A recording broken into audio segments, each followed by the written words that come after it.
I did a report on My Little Pony: Friendship is Magic, and I watch My Little Pony. I love My Little Pony. I watch it a lot. I've seen every episode multiple times. And that brings us to the question of, why do men watch My Little Pony, since a lot of men do watch My Little Pony? Does anybody have any guesses or anything? Because it is amazing and manly. Close. Their need for us. Oh, there's recommended. It's awesome. Brandon, you're tardy. Celestia is going to send you to Magic Kindergarten. Okay. Okay, so...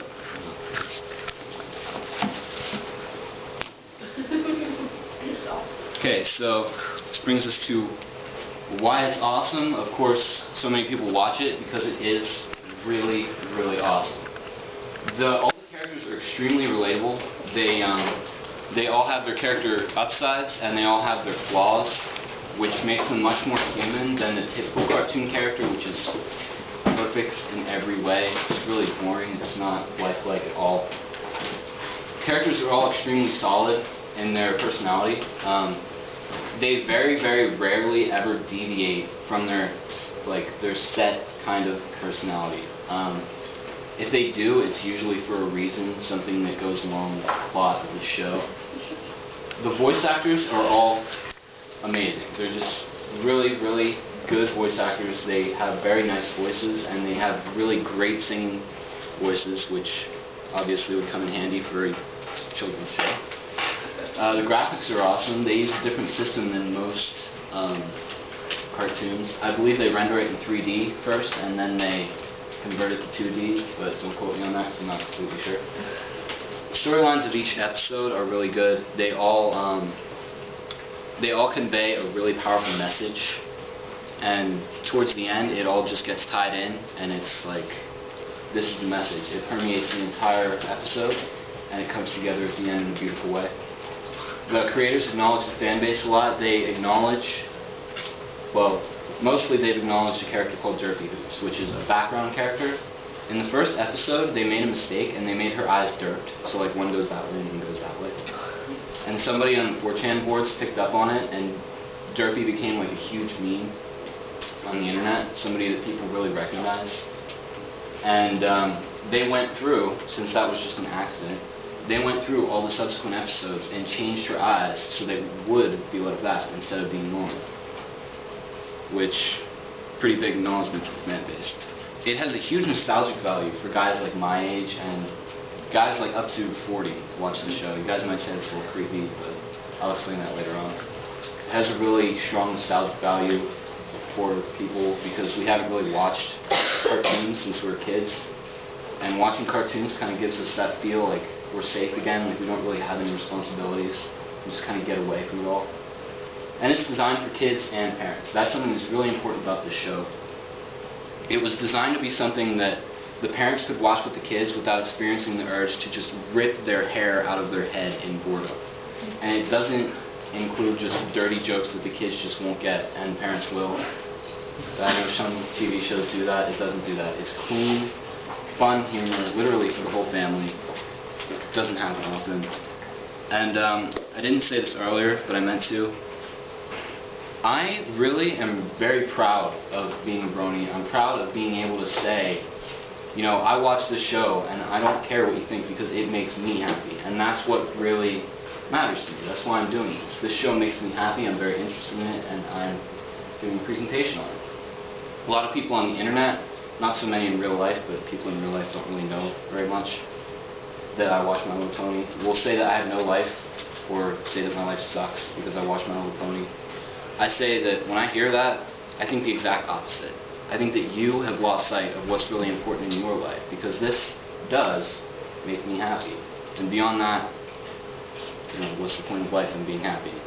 And if what makes you happy is picking on that nerdy kid in the back of the room, then you probably should take a nice long look at your life and see if it's going in the way that you want it to. So with that, the layout of each episode, there are two different kinds of episodes. Lauren Faust mentioned this. She's the creator of the show. There's kind of adventure episodes, which are just as they sound. They're adventure. They have action in them. They usually carry with them a pretty significant risk of death. But they never acknowledge that, and it never comes to light in the show because it's a kid's show. But being adults, we can kind of realize trying to kick a dragon out of the cave it's sleeping in, it's not going to be happy. And then there's slice of life episodes, which are usually a lot more heavy on the comedy, but they also can kind of teach a really good lesson because it's more relatable. You know, kids don't go on adventures, they stay with their friends.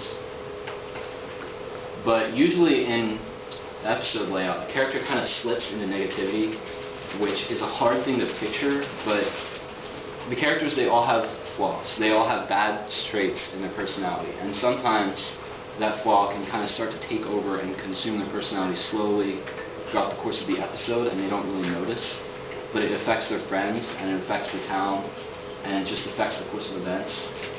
But at the end, something significant happens, and they're brought back to realizing, like, I did that. I didn't realize I was doing that. And a lesson is usually learned.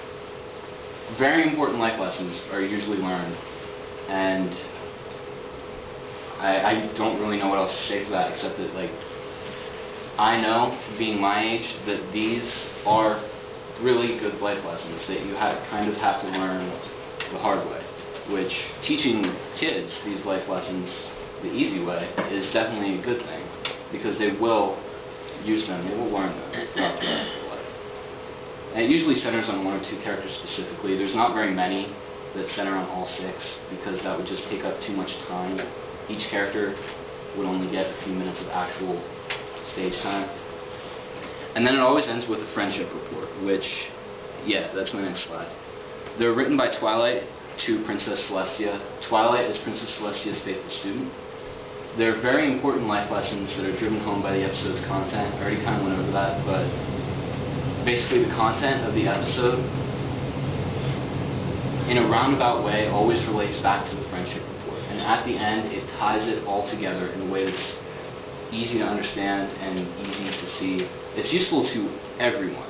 I mean, people 60 years old could see this and be like, yeah, you know, I might want to do that a little bit more in my life. And now I have some YouTube videos for you guys. I'm going to show you 5 friendship reports. Now this one, in the course of this episode, Princess Celestia gave Twilight Sparkle 2 tickets to the Grand Galloping Gala, which is like the biggest party in Equestria. Equestria is the land that they live in.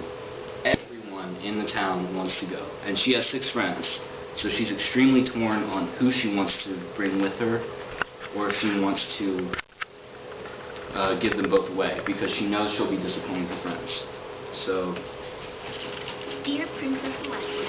Hold on a second. Can you guys hear that alright? I've learned that one of the joys of friendship is sharing your blessings. But when there's not enough blessings to go around, having more than your friends can make you feel pretty awful. So, though I appreciate the invitation, I will be returning both tickets to the Grand Galloping Gala. What? If my friends can't all go, I don't want to go either. So you guys Dear can Princess Celestia. see the message in that. Honestly, it would really suck to be in that situation, to have to decide, and I feel like she really did make the best decision, because otherwise she would have been letting down 6 of her friends in a really huge way.